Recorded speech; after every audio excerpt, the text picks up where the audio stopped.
I always knew that I wanted to teach. I love fostering creativity.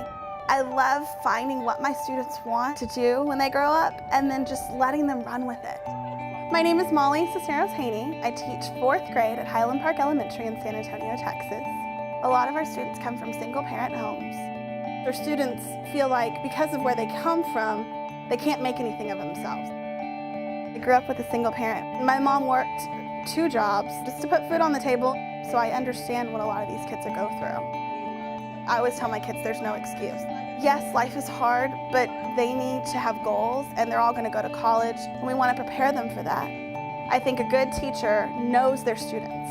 I know all my kids' former teachers. If they're struggling with something, I need to go ask their former teacher what they did, because we collaborate a lot at the school. For example, I have a student that came to us last year when she was in the middle of 3rd grade, and she didn't know her letters, she didn't know her sounds, so that student went to our reading specialist. The reading specialist worked with her. The 3rd grade teacher worked with her. The librarian picked out books that she knew that she could read. And now she's in my 4th grade classroom, and she can write a whole paragraph. It wasn't just me and her 3rd grade teacher that helped the student know how to read. It was the whole school. I think that if we cut teachers and we cut principals, we start cutting support staff, our students are going to suffer.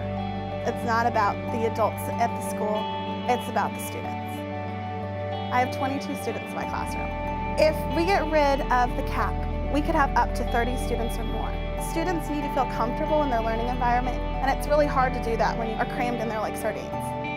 We want to show the country that Texas does care about kids, and Texas cares about our students' education and our students' ability to go to college. The realities of the classroom sometimes just seem really lost on the politicians and the bureaucrats. I hear politicians say they don't want to use the rainy day fund, and I'm not quite sure why.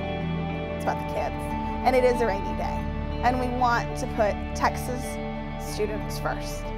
This morning, I actually had a former student come to me, and she was diagnosed with dyslexia in 2nd grade when I had her, and she couldn't read. And they took a benchmark yesterday for reading. And I said, "What's up, Jadelyn?" And she goes, "Miss Haney, I have to tell you something." And I said, "What is it?" I didn't know if it was good or bad, but she had to tell me. She goes, "We took our benchmark yesterday." I said, "And?" "I got a 97." And she was jumping up and down. It made my day. And that's why I do what I do.